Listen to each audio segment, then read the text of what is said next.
తెలుస్తున్నా ఈ సాయంకాలపు వేళలో స్త్రీల సమాజంగా మనం చేరి మనం నేర్చుకున్నటకు ఆ ప్రభువుని మహిమపరచుటకు ఆయన చూపించిన కృపకు మనం ఎంతో ధన్యులమై ఉన్నాము, వందనస్తులమై ఉన్నాము. ఈ రాత్రికాల సమయంలో మన వాక్య ధ్యాన నిమిత్తమై 35వ ఆదికాండము 35వ అధ్యాయము 23వ వచనం చదువుకుందామండి. ఆదికాండము 35వ అధ్యాయము 23వ వచనం చదువుకుందాం. యాకోబు కుమారులు 12. యాకోబు జ్యేష్ఠ కుమారుడకు రూబేను, షిమ్యోను, లేవి, యూదా, ఇస్సాకారు, జెబూలూను వీరు లేయా కుమారులు. రాహేలు కుమారులు యోసేపు, బెన్యామీను. రాహేలు దాసి అయిన బిల్హా కుమారులు దాను, నఫ్తాలి. లేయా దాసి అయిన జిల్పా కుమారులు గాదు, ఆషేరు. వీరు పద్దనరాములో యాకోబునకు పుట్టిన కుమారులు. వాక్య ధ్యాన నిమిత్తమై కొద్ది మాటలు మనం వివరించుకుందాం. ముందుగా ప్రార్థన చేసుకుందాం. దయగలిగిన మా రాజా, నీ పాదములకు స్తుతులు స్తోత్రములు చెల్లిస్తున్నాం ప్రభు.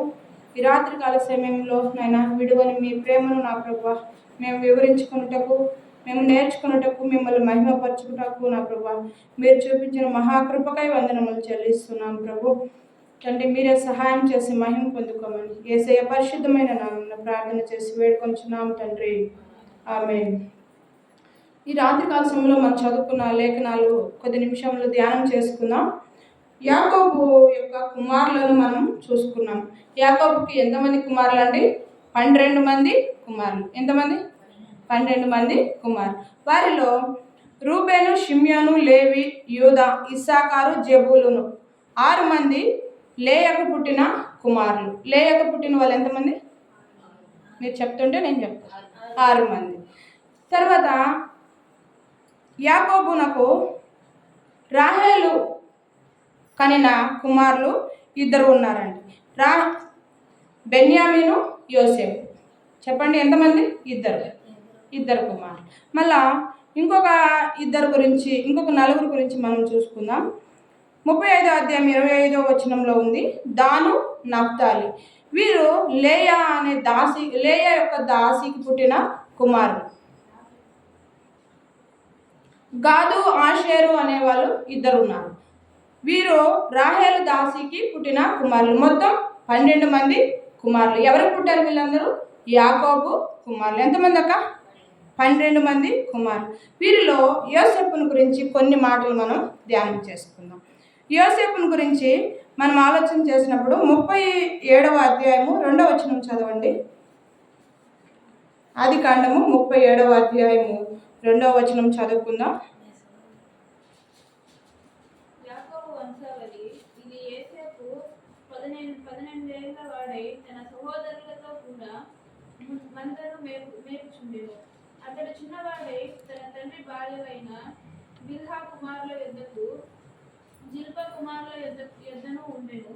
అప్పుడు యోసేపు వారి చెడుతనమును గూర్చిన సమాచారము వారి తండ్రి యొద్దకు తెచ్చుచుండేవాడు.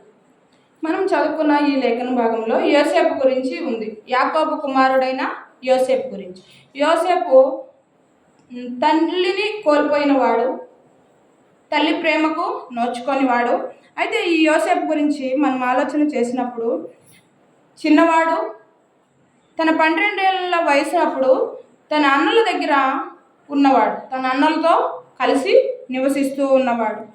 కొంతకాలము జిల్ఫా కుమారుల యొద్ద, కొంతకాలము లేయా కుమారుల వద్ద. ఇలాగున ఈ యోసేపు వారి యొద్ద సహవాసం చేస్తూ వారితో కలిసి ఉంటున్నాడు.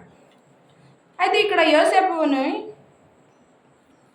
తన తండ్రి అయిన యాకోబు ఎలా ప్రేమించాడంటే ఒక విచిత్రమైన నిలువుటంగిని ఇచ్చాడు. ఎలాంటిదక్క? విచిత్రమైన నిలువుటంగి. ఆయన మీద ఉన్న ప్రేమతో, ఆ కుమారుని మీద ఉన్న ప్రేమతో విచిత్రమైన నిలువుటంగిని కుట్టించాడు. చాలా ప్రేమగా చూసుకుంటూ ఉన్నాడు. అంతేకాదు కానీ ఈ యోసేపు ఏం చేస్తున్నాడంటే, మనం చూస్తే ఈ యోసేపు ఈ అన్నల దగ్గర ఉంటున్నాడు కదా, అన్నలు చేసే పనుల గురించి తండ్రితో వివరిస్తూ ఉన్నాడు. అన్నలు చేస్తున్న చెడు కార్యములను, చెడుదనమును గురించి వాళ్ళ నాన్నకి చెప్తూ ఉండేవాడు. ఇలాగున యోసేపు ఉన్నాడు. మామూలుగా మనం గమనిస్తే ఇతను ఎన్ని సంవత్సరాలండి? 17 సంవత్సరంల పిల్లవాడై ఉండి తన అన్నల దగ్గర ఉంటున్నాడు. అన్నలు ఏం చేస్తే తమ్ముడు కూడా అదే, అంతే కదక్క, వేరే డౌట్ ఏమైనా ఉందా? తన అన్నలు ఏ ఆలోచనలో వెళ్తుంటే వారి వెనక వారు కూడా అలాగే ఉంటారు. ఇక్కడ యోసేపుని మనం గమనిస్తే తన అన్నలు చెడుతనంగా ప్రవర్తిస్తూ ఉంటే ఈ ప్రవర్తనను చూస్తున్న ఈ యోసేపు అలాంటి ప్రవర్తించకుండా భయభక్తులతో మంచి ప్రవర్తన కలిగిన వాడై ఉన్నాడు. ఈ యోసేపు తన తండ్రి ప్రేమను పొందుకుంటున్నప్పుడు ఆ ప్రేమను బట్టి వాళ్ళ అన్నలు ఏం చేసేవాళ్ళు, తమ్ముడిని ద్వేషించేవాళ్ళు. మనల్ని ఎక్కువ ప్రేమించడం లేదు, నాకు ఎక్కువ మంచి బట్టలు కుట్టి లేదు, ఈయనకైతే విచిత్రమైన నిలువుటంగి ఇచ్చారు అని ఇలాగున చెప్పుకుంటూ వాళ్ళ తమ్ముడిని వీళ్ళు ద్వేషించారు. ఇప్పుడు అన్నల ప్రేమ ఈయనకి దక్కుతుందా అండి? ఇవ్వడంలా వాళ్ళ అన్నలు తమ్ముడిని ప్రేమించడంలో ద్వేషిస్తూ ఉన్నారు. యోసేపు ఇలాగా ద్వేషింపబడుతూ ఉన్నాడు. యోసేపు మీద పగ పెంచుకుంటున్నారు. ఆ మాటలు 37వ అధ్యాయంలో 3 పర్యాయములు రాసి ఉన్నారు. చదువుదాం ఆ మాటలు. 37వ అధ్యాయం 4వ వచనంలో ఆ మాట ఉంది, చదవండి సహాయకరంగా. అతని సహోదరులు తమ తండ్రి అతనిని తమ అందరికంటే ఎక్కువ ప్రేమించుట చూసినప్పుడు వారు అతని మీద పగపట్టి. చాలండి. ఏమంటున్నాడు ఇక్కడ? అతని సహోదరులు తమ తండ్రి అతనిని తమ అందరికంటే ఎక్కువగా ప్రేమించుటను బట్టి పగపట్టారు. పగపట్టి అనే మాట ఉంది. ఇంకొక మాట చూద్దాం, 8వ వచనంలో చదువుదాం. అందుకు అతని సహోదరులు, నీవు నిశ్చయముగా మమ్ము నేలేదవా, మా మీద నీవు అధికారి వగుదువా అని అతనితో చెప్పి అతని కళ్ళను బట్టి అతని మాటలను బట్టి అతని మీద మరింత పగపట్టిరు. యోసేపుకి ఒక కళ వచ్చింది. మొదటిగా అనేకమైన కళలు యోసేపుకి వచ్చాయి. చివరి కళ ఏమొచ్చిందంటే, పనులన్నీ మనము పొలంలో పనులు కట్టుకుంటాం కదా, యోసేపు పన, వాళ్ళ అన్నల పన, వాళ్ళ అమ్మ నాన్నల పన, అందరి పనులు ఉన్నాయి. యోసేపు పనకు ఈ మిగతా పనులన్నీ సాష్టాంగ నమస్కారం చేసినట్టు కళలో వచ్చాయి. ఆ కళని వాళ్ళ తండ్రికి అలాగే వారి సహోదరులకి వివరించి చెప్పినప్పుడు వాళ్ళు ఏం చేస్తున్నారు, కోప్పడ్డారు. అంటే నువ్వు మమ్మల్ని ఏళ్తావా, మేము నీకు సాష్టాంగ నమస్కారము చేస్తామని ఇంకా మరింత పగపట్టారు. ఇలాగా అన్నదమ్ముల పగకు ఈయన ఆ పగను చూస్తూ ఉన్నాడు. ప్రేమను కురిపించాల్సిన సహోదరులు ఏం చేస్తున్నారమ్మా, పగను చూపిస్తూ ఉన్నారు. ఇలాగున యోసేపు తన పగను, అన్నల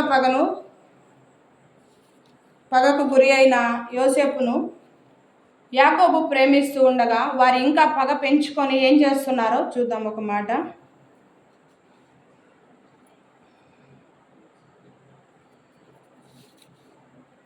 37వ అధ్యాయము 20వ వచనం చదవండి.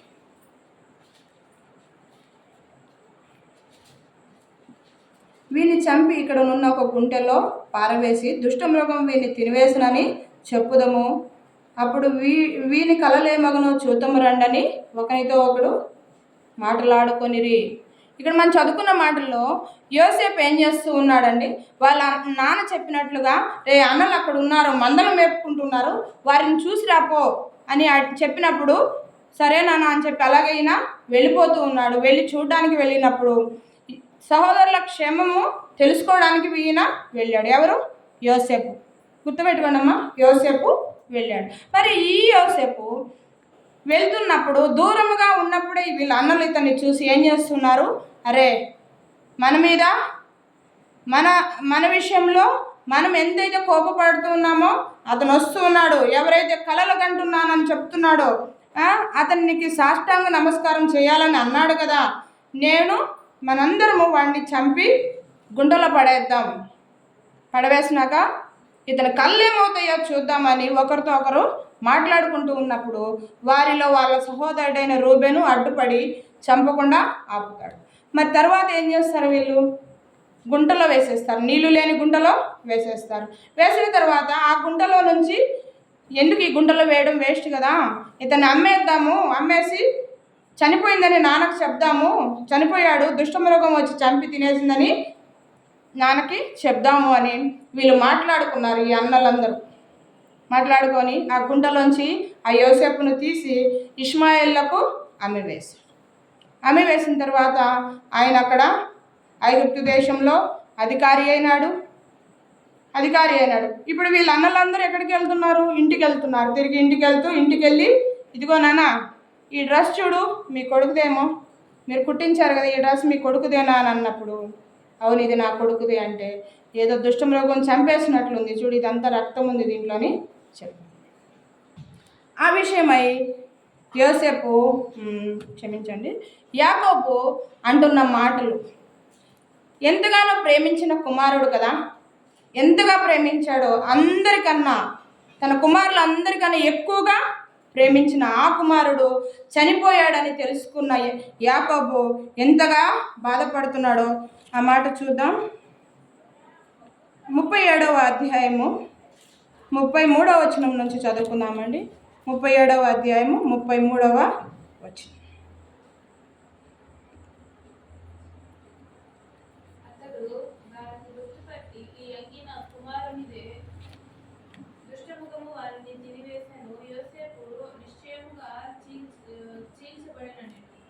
ఇక్కడ తన మిగిలిన కుమారులందరూ యోసేపు యొక్క అంగీని తీసుకొచ్చి తండ్రికి చూపించినప్పుడు ఆయన చాలా బాధపడతాడు, కన్నీరు కారుస్తాడు, అంగలారుస్తాడంటే హృదయము వేదనతో నిండిపోతుంది. ప్రేమించే కుమారుడు చనిపోయాడు. ఎంతగానో ప్రేమిస్తున్న కుమారుడు, తాను ఎంతో ప్రేమించుకున్న కుమారుడు, ఎంతో ఇష్టపడిన కుమారుడు చనిపోయాడని తెలుసుకున్న తర్వాత యాకోబు ఏం చేస్తున్నాడు? కన్నీరు కారుస్తున్నాడు, అంగలారుస్తున్నాడు. ఎలాగంటే ఆయన బట్టలు చింపుకున్నాడు. మనం ఇలా ఎంత వేదనతో ఉంటే బట్టలు చింపుకుంటారు కదా, ఆయన బట్టలు చింపుకున్నాడు. అంతేకాదు కానీ అనేక దినములు అంగలారుస్తూ కన్నీరు కారుస్తూ ఉన్నాడు. మిగిలిన కుమార్తెలు వచ్చి వాళ్ళ నాన్నని యాకోబుని ఓదారుస్తూ ఉండగా ఆ ఓదార్పు పొందనొల్లడు. ఆ ఓదార్పు ఆయనకి సరిపోదు. అతని దుఃఖం అంతగా వస్తుంది అతని మీద. ఎంతకాలం ఏడుస్తాడు అని అంటే ఆయన ఒక మాట అంటాడు అక్కడ, నేను అంగలార్చుతూ నా కుమారుని దగ్గరికి నేను వెళ్ళిపోతాను అంటున్నాడు. నేను ఇలాగనే ఏడుస్తూ, ఇలాగనే దుఃఖపడుతూ, నేను నా కుమారుడు ఎక్కడికి వెళ్ళాడు అక్కడికి నేను వెళ్ళిపోతాను అని చెప్పి, ఎంత ప్రేమ కదా. అలాంటి కుమారుడు చనిపోయాడని వార్త వినిన తర్వాత అతను ఎంతో దుఃఖించిన వాడుగా ఉన్నాడు. కుమారుని కొరకు కొంతకాలము దుఃఖించిన వాడు కాదు. ఎంతవరకు అన్నాడు ఆయన? నేను చనిపోయే వరకు దుఃఖిస్తానే ఉంటాను అంటున్నాడు. ఒక మాట చదువుకుందామండి. కీర్తనల గ్రంథం 30వ అధ్యాయము, కీర్తనల గ్రంథం 30వ దావీదు కీర్తన 11వ చరణం చదువుకుందాం.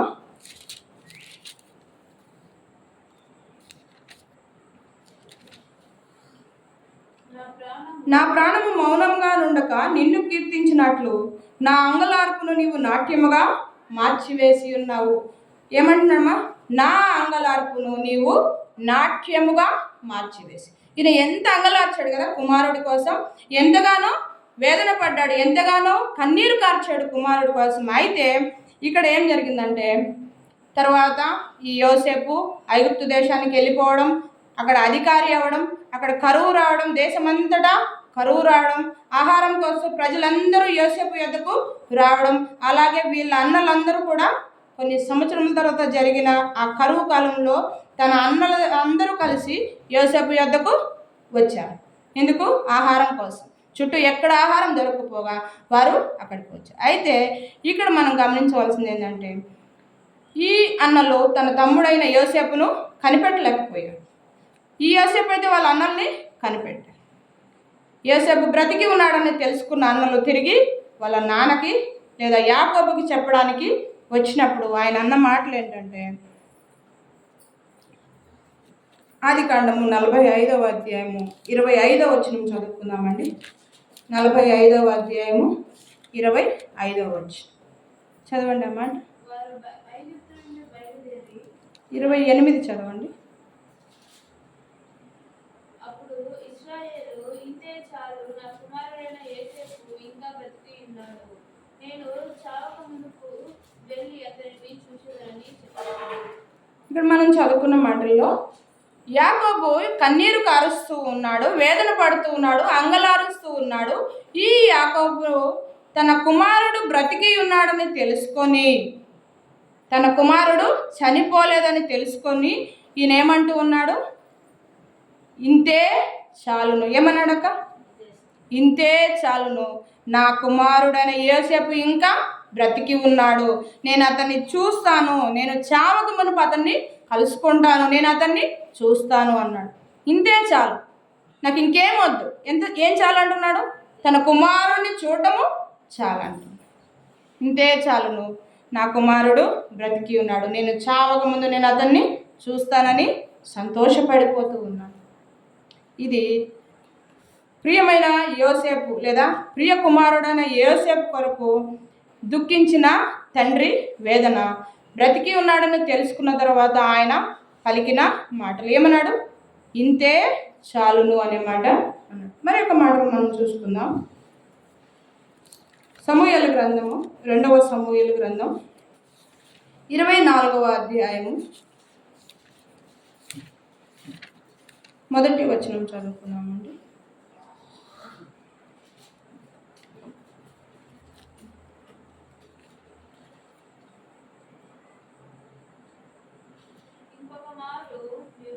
రెండవ వచనం చూద్దాం. అందుకు రాజు తన యొద్దకు సైన్యాధిపతి అయిన యోవాబును పిలిచి, జనసంఖ్య ఎంతైనది నాకు తెలియగలందులకై దాను మొదలుకొని బేర్షెబా వరకు యూదా గోత్రంలో నీవు సంచారం చేసి వారిని లెక్కించమని ఆజ్ఞేయగా.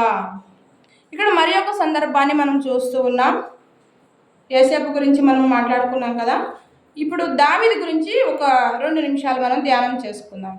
దావీదు రాజుగా ఉన్నప్పుడు ఇశ్రాయేలు జనాంగాన్ని, యూదా జనాంగాన్ని లెక్కించమని తన సేవకుడైన యోవాబుతో చెప్పినాడు. ఏం చెప్పాడమ్మా? యోవాబుతో ఇశ్రాయేల్ జనాంగాన్ని అలాగే యూదా జనాంగాన్ని ఎంతమంది ఉన్నారో లెక్కించమని చెప్పాడు. ఆ లెక్కించుట దేవుని దృష్టిలో విరోధమని గ్రహింపక ఆయన ఏం చేశాడు? లెక్కించమని చెప్పినాడు. లెక్కించమని చెప్పినప్పుడు వారు, యోవాబు అప్పుడే చెప్తాడు, రాజా ఎంతమంది ఉన్నా సరే నీవే కదా వాళ్ళకి రాజువి, లెక్కించడం ఎందుకు, ఈ మనసు నీకు ఎందుకు పుట్టింది అని అడిగాడు. అడిగి వద్దని చెప్పినా కూడా గట్టిగా వారిస్తాడు దావీదు. లేదు, నువ్వు వెళ్ళి లెక్కబెట్టు, ఎంతమంది ఉన్నారో లెక్కపెట్టు అని చెప్పినప్పుడు యోవాబు రాజు చెప్పినట్లుగా విని లెక్క చెప్పినప్పుడు తర్వాత రాజుకి మనోవేదన పట్టుకుంటుంది. నేను పాపం చేశాను, దేవుని పిల్లలు నేను లెక్కించాను, వీరంతా ఆయన జనాంగం కదా, నేను ఎందుకు లెక్కించాను అనే వేదనతో ఆయన చాలా బాధపడిపోతాడు, చాలా వేదన పడిపోతాడు. 24వ అధ్యాయం 10వ వచనంలో ఆ మాట చూద్దాం. జనసంఖ్య చూచినందుకై దావీదు మనసు కొట్టుకొనగా, అతడు నేను చేసిన పని వలన గొప్ప పాపము కట్టుకొంటిని, నేను ఎంతో అవివేకనై దాన్ని చేసి తిని, యెహోవా కరుణించి నీ దాసునైన నా దోషమును పరిహరింపుమని యెహోవాతో మనవి చేయగా, ఈ దావీదు మనోవేదన కలిగిన వాడే, తప్పు చేశానన్న భావన కలిగిన వాడే ఏం చేస్తున్నాడు? దేవునికి ప్రార్థన చేస్తున్నాడు. ఎలాగా? అయ్యా, నేను అవివేకిని, తెలివి లేని వాడినయ్యా, నేను నీ జనాంగాన్ని లెక్కించేశాను అని చెప్తూ ఉన్నాడు. అవివేకినని చెప్తున్నాడు. నా దోషాన్ని పరిహరించు, నన్ను క్షమించు అని అడుగుతూనే ఉన్నాడు. ప్రార్థన చేసినప్పుడు ఆ ప్రార్థన విన్న దేవుడు, తండ్రి అయిన దేవుడు ఇక్కడ దావీదు యొక్క ప్రార్థనను ఆలకించి ఆయనకు ఒక విషయాన్ని ఆయన ముందు ఉంచాడు. ఒక మాట చదువుకుందాం. పాపముల విషయమై దావీదు తన పాపము విషయమై లేదా తన తప్పు విషయమై, తాను చేసిన అపరాధం విషయమై ఆయన చేసిన ప్రార్థన ఎలాగ చేస్తున్నాడమ్మా? నా దోషాన్ని పరిహరించు అంటున్నాడు. హోషియా గ్రంథము 14వ అధ్యాయము 2వ వచనం మనం చదువుకుందాం. హోషియా గ్రంథం 14వ అధ్యాయము 2వ వచనము చదువుకుందాం. అక్కడ ఒక మాట ఉందండి. నా పాపములన్నీ పరిహరింపుము అంటున్నాడు. ఏంటంట? మా పాపములన్నీ ఎవరు పరిహరించాలండి? నీవు నేను చేసిన పాపాలు ఏదో పుణ్యకార్యాలు చేస్తే పోయేటివి కావు. మనం చేసిన దోషాలు, మనం చేసిన ద్రోహము, మనం చేసిన దేవునికి వ్యతిరేకమైన ప్రతి కార్యము మనం ఏదో అర్పించేస్తే పోయేటివి కావు కదా, ఎప్పటికీ కావు. మరి ఆయనకు అర్పించవలసినది ఏంటి? బలులు, ఎడ్లు ఇవన్నీ ఆయనకు అర్పించిన అవసరము లేదు. ఏమంటాడు అక్కడ? చదవండి ఆ మాట. హోషేయ గ్రంథం 14వ అధ్యాయము 2వ వచనం చదవండి.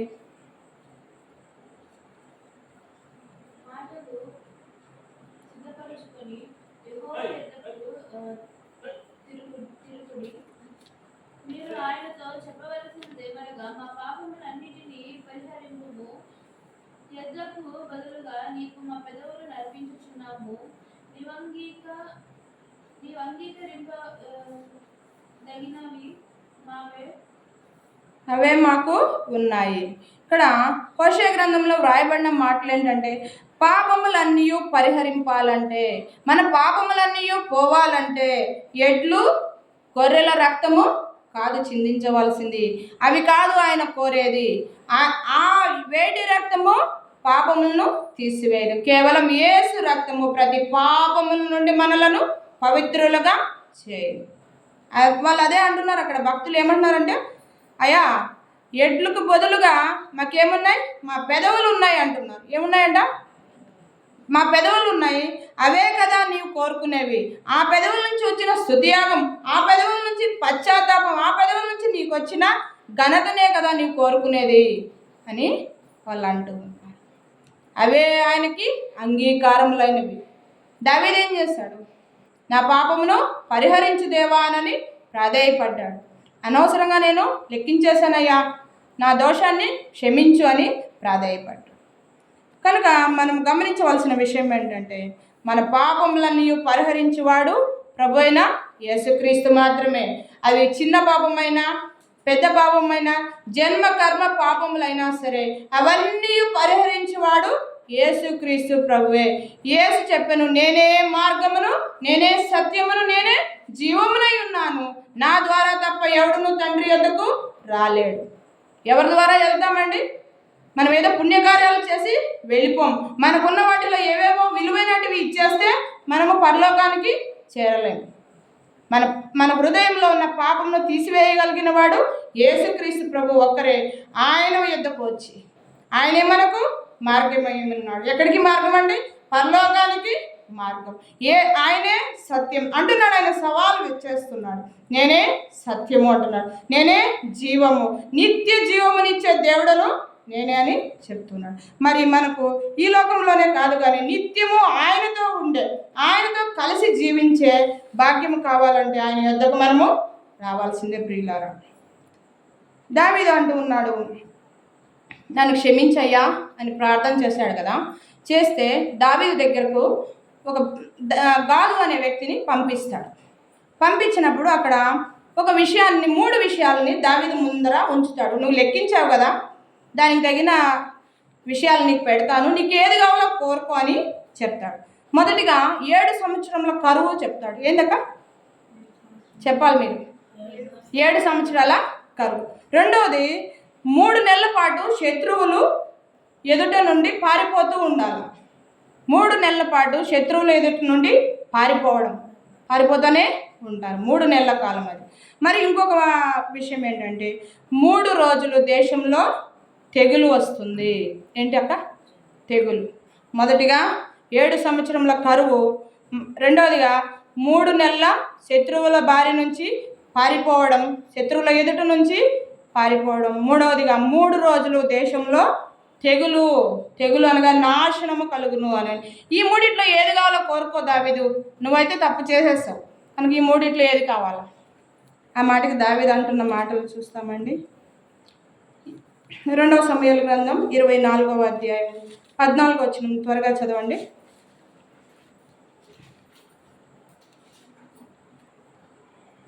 అందుకు దావీదు, నాకేమీ తోచుకున్నది గొప్ప చిక్కులలో ఉన్నాను. యెహోవా బహు వాత్సల్యత గలవాడు గనుక మనుషుని చేతిలో పడకుండా యెహోవా చేతిలోనే పడుదురుగాక అని గాదుతో అన్నాడు. ఇప్పుడు దావీదు యొద్దకు గాదు వచ్చాడు. ఈ 3 విషయాలు చెప్పాడు. నీకు ఏది కావాలయ్యా? 7 సంవత్సరంలో కరువు కావాలనా? 3 నెలల శత్రువుల ప్రభావం కావాలనా? లేదంటే 3 రోజుల నాశనము తెగుళ్ళు కావాలనా అని ఏది కావాలో కోరుకో అంటే దావీదు అనే మాట ఏంటమ్మా? నేను చిక్కున పడి ఉన్నాను. ఎక్కడ పడ్డాడంట? చిక్కులో పడిపోయి ఉన్నాను. ఏది కోరుకుంటే ఎంత నష్టమో కదాక. 7 సంవత్సరముల తెగుళ్ళు అంటే, 7 సంవత్సరముల కరువు అంటే ఆహారం లేకుండా ఎంతమంది జనాలు, ఎంతమంది ప్రజలు చనిపోతారు. మరి 3 నెలల పాటు శత్రువులు తరుముతూనే ఉండడం అంటే ఎంత నష్టమో కదా. ఎంత భయంకరమైన పనిష్మెంట్ లేదా శిక్ష దావీదు ఎదుట ఉంది. దావీదే కోరుకోవాలి ఈ 3 ఏదో ఒకటి. అప్పుడు దావీదు అంటాడు, ఆ విషయంలో ఆ ఒక్క వచనంలో దావీదు కనిపెట్టిన విషయాలు ఏంటంటే దేవుని యొక్క ప్రేమను కనిపెట్టాడు, దేవుని యొక్క వాత్సల్యాన్ని కనిపెట్టాడు. ఏంటి దేవుని ప్రేమ? దేవుడికి కోపం వచ్చేసింది దావీదు చేసిన పనిని బట్టి. ఆయన ఏమంటున్నాడంటే ఫస్ట్ 7 సంవత్సరములు అన్నాడు, తర్వాత 3 నెలలు అన్నాడు. ఇంకా 7 సంవత్సరములు 3 నెలలు ఎంత గ్యాప్ ఉంది కదా, చాలా తక్కువ అయిపోయింది కదా కాలము. 7 సంవత్సరములు ఎక్కడ, 3 నెలలు ఎక్కడ? మళ్ళీ ఏమన్నాడమ్మా? 3 రోజులు అన్నాడు. ఈ కాలము, ఈ శిక్షా కాలము తగ్గించడం బట్టి దేవుడు మొదట కోపంగా ఉన్నాడు. ఆయన కోపం తగ్గుతూ వచ్చి 3 రోజులకి వచ్చింది. అక్కడ చూశాడు ఆయన ప్రేమని. దేవుడు ఏమంటున్నాడు? ఆ మాట చదువుతాను. యెహోవా బహు వాత్సల్యత గలవాడు కనుక మనుషుని చేతిలో పడకుండా యెహోవా చేతిలోనే పడుదుము గాక అంటున్నాడు. 7 సంవత్సరాల కరువు అంటే సృష్టిలో నుంచి వచ్చే వర్షం ఉండదు, ఏముండదు, దానివల్ల కరువు వస్తుంది. ఇది సృష్టి ద్వారా జరిగే నష్టం. రెండవది శత్రువుల నుంచి జరిగే నష్టం. చివరిది 3 రోజుల తెగుళ్ళు అని అంటే, 3 రోజుల నాశనం అంటే అది దేవుడు చేసే కార్యం. కనుక నాకు వీళ్ళందరూ వద్దు, ఈ సృష్టి ద్వారా వచ్చేది వద్దు, లేదంటే శత్రువుల బారిలో నేను పడేది వద్దు, నేను చనిపోతే దేవుని ద్వారానే చూసుకుంటామని చెప్పేసి ఆయన ఏమంటున్నాడు? నాకు 3 రోజుల తెగుళ్ళు అది ఒప్పుకుంటాడు ఆయన. దావీదు ఒప్పుకుంటాడు. మొదటి రోజు యెహోవా దూత ప్రారంభిస్తాడు ఆ నాశనాన్ని. కత్తి తీసుకొని జనులందరినీ చంపడము. ఎన్ని రోజులు చంపుతాడక్క? 3 రోజులు చంపుతాడు. ఆయన కొంతసేపు చంపిన తర్వాత చూద్దాము, 16వ వచనం మనం చదువుకుందాం. ముగించేస్తాను త్వరలోనే. అయితే దూత యెరూషలేము పైని హస్తము చాపి నాశనము చేయబోయినప్పుడు యెహోవా ఆ కీడును గూర్చి సంతాపముంది. అంతే చాలు, నీ చేయి తీయమని జనులను నాశనము చేయ దూతకు ఆజ్ఞ ఇచ్చింది. ఇక్కడ నాశనం చేయడానికి ఒక దూతని పంపించారు కదా. మొదటి రోజు ఆయన తెగులను నాశనం చేస్తూ ఉన్నాడు. ప్రజలను, జనులను చంపుతూ ఆ ఖడ్గముతో హతమారుస్తూ ఉండగా ఆయన చేసిన ఆ సమయంలో మొత్తం 70,000 మంది చనిపోయారు. ఎంతమంది అక్క? ఎంతమంది? 70,000 మంది. ఆ కొంత సమయంలోనే 70,000 మంది చనిపోయారు. అంతమంది చనిపోవడం తండ్రి అయిన దేవుడు చూసి సంతాపము నొందాడు. ఏమన్నాడక్క? సంతాపము నొందాడు. అయ్యో ఇంతమంది చనిపోతున్నారే అని చెప్పి వెంటనే దూతతో అంటాడు, ఇంకా నువ్వు హతం చేసిన చాలు. అక్కడ ఒక మాట ఉంది చూడండి. యెహోవా ఆ కీడును గురించి సంతాపం ఉంది, అంతే చాలును, నీ చేయి తీయమని జనులను నాశనం చేయు దూతకు ఆజ్ఞ ఇచ్చాడు. జనులను నాశనం చేసే దూతకి చెప్పాడు, ఇంకా చాలు, ఆపేసి, నువ్వు చంపడం చాలు. ఎందుకన్నాడు అక్క ఆ మాట? ఎందుకన్నాడు? జనుల మీద ఉన్న ప్రేమను బట్టి. ఏమన్నాడు? అంతే చాలు. యాకోబు ఏమన్నాడు? తన కుమారుని చూసి ఇంతే చాలును, నేను ఆయన చూస్తే చాలు, ఆయన చూసిన తర్వాత నేను చనిపోయి, ఇంతే చాలు, నాకు ఇంకేమి. ఇక్కడ దేవుడు అంటున్నాడు, పరమ తండ్రి నాశనం చేయ దూతతో, అంతే చాలు, ఇంకా ఆపేసి, ఇంక చంపడం ఆపేసి, నీ తెగులు ఆపేసి, నీ నాశనాన్ని ఆపేసి అని చెప్తూ ఉన్నాడు. మనం ఇవన్నీ చూస్తూ ఉన్నాం కదా. జనుల విషయమై ఇంతగా సంతాపం పొందిన దేవాతి దేవుడు మన విషయమై ఎలాగున్నాడు, ఆయన కుమారుని విషయమై ఎలాగున్నాడు. ఆయన కుమారుడు తన ప్రియమైన కుమారుడు. క్రీస్తు ప్రభు తండ్రికి ఎలాంటి కుమారుడమ్మా? ప్రియమైన, ఇదిగో ఈయన నా ప్రియ కుమారుడు, ఈయన యందు నేను ఆనందిస్తూ ఉన్నాను అంటున్నాడు. జనదైక కుమారుడు, అద్వితీయ కుమారుడు. ఇంతటి ప్రేమించే కుమారుణ్ణి, ఏకైక కుమారుని, పరలోక రాజ్యంనకు వారసుడైన ఆ కుమారుణ్ణి సిలువకు గురి చేయడానికి సిద్ధపడ్డాడు. ఆయన క్రీస్తు ప్రభుల వారు అన్యాయమైన తీర్పుకి గురి చేయబడినప్పుడు తండ్రి మౌనంగా ఉన్నాడు. అవును కదా. అన్యాయపు కేకలే గెలిచాయి అనే మాటలు లేఖనాల్లో మనం చూస్తూ ఉన్నాం. సిలువేటుగా అప్పగింపబడినప్పుడు అందరూ అక్కడ వీని సిలువేమో బరబ్బాను మాకు విడుదల చేయము అన్నప్పుడు కూడా ఆ కేకలే గెలిచాయి, కానీ ప్రభువుని సిలువకు అప్పగించాడు. అంతగా కేకలు వేస్తున్న తండ్రి అయిన దేవుడు మౌనంగా ఉన్నాడు. యేసు ప్రభువుల వారికి ముళ్ళ కిరీటం పెడుతూ ఉండగా తండ్రి అయిన దేవుడు మౌనంగా ఉన్నాడు. యేసు ప్రభువుల వారి అంగీని వారు తీసుకొని వస్త్రహీనుడుగా లేదా ఒక చిన్న వస్త్రమును కట్టి వారు అవమానించినప్పుడు కూడా మౌనంగా ఉన్నాడు. కొరడాలతో కొట్టిస్తూ ఉన్నప్పుడు కదా, కొరడాలతో ఆ ప్రభువుని వీపును చీల్చుతూ ఉన్నప్పుడు కూడా తండ్రి అయిన దేవుడు మౌనంగా ఉన్నాడు. ఆ ప్రియ ప్రభువు చేతిలో కాళ్ళలో చీలలు మేకులు దిగగొడుతూ ఉండగా తండ్రి మౌనంగా ఉన్నాడు. ఇలాగున ఆ ప్రియ ప్రభువు ఎన్నో వేదనలకు గురి చేయబడుతున్నప్పటికీ కూడా తండ్రి చెలించినవాడు. తన ప్రియమైన కుమారుడు, తన ముద్దు కుమారుడు వస్త్రాలు పంచుకుంటూ చీట్లు వేస్తుండగా మౌనంగా ఉన్నాడు. ఇలాగ ఎన్నో వేదనలైనా అనుభవిస్తుండగా తండ్రి అయిన దేవుడు ఎందుకు మౌనంగా ఉన్నాడమ్మా? అప్పుడు చెప్పచ్చు కదా, ఆయన ఇంకా చాలు, నా కుమారుణ్ణి మీరు ఇబ్బంది పెట్టింది లేదా వేదన పడుతున్నది, ఇంకా చాలు మీరు అని ఎందుకు అనలేదు? ఆ ప్రియ ప్రభువు ఆ సిలువలో దాహం కొంటూ ఉన్నప్పుడు మౌనంగా ఉన్నాడు. సర్వశక్తుడైన దేవుడు తన కుమారుని విషయమై మౌనంగా ఉన్నాడు. ఆ ప్రియ ప్రభువు భూమికి ఆకాశానికి మధ్యలో వేలాడుతుండగా మౌనంగా ఉన్నాడు. ఎందుకు మౌనంగా ఉన్నాడమ్మా తండ్రి అయిన దేవుడు? అంత వేదనలు పడుతూ ఉండగా, అంత గాయపరచబడుతూ ఉండగా, చివరి రక్తపు పొట్టు వరకు ఆయన కారుస్తూ ఉండగా మౌనముగా. కారణం ఏంటి ఆ కారణం? ఆ ప్రియ ప్రభువు, ఆ పరమ తండ్రి తన కుమారుని కన్నా ఎక్కువగా నిన్ను ప్రేమించాడు. అర్థమవుతుందా ఆయన ప్రేమ? తన ప్రియ కుమారుని కన్నా నిన్ను ప్రేమించాడు. నన్ను, మనందరినీ ఆయన ప్రేమించిన వాడుగా ఉన్నాడు. ఎంత గొప్ప ప్రేమ ఆయనది. ఇందాక మనం పాడుకున్నాం కదా, ధరణిలోని ప్రేమలన్నీ స్థిరము కాదు, క్రీస్తు యేసు కలగాలి.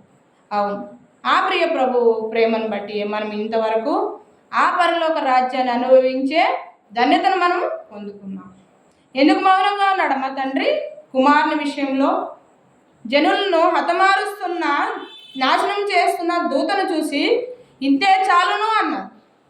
అంతే చాలు, ఇంకా ఆపు అని అన్నాడు కదా, అన్నాడు ప్రభు తండ్రి అయిన దేవుడు. మరి మన విషయంలో తన ప్రియ కుమారుణ్ణి సిలువలో అన్ని వేదనలకు శ్రమలకు గురి చేస్తూ ఉండగా ఆయన మౌని అయిపోయాడు.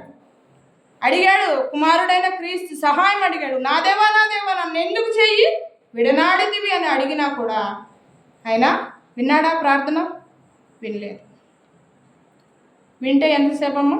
క్షణంలో ఆయన తన కుమారుణ్ణి ఆ సిలువ నుంచి దింపగలడు.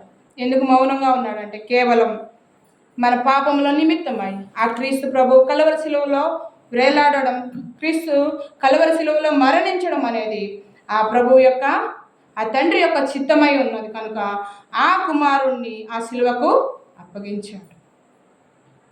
యాకోబు అంటున్నాడు, అంతే చాలును, నేను నా కుమారుని చూసి నేను చనిపోతాను అంటున్నాను.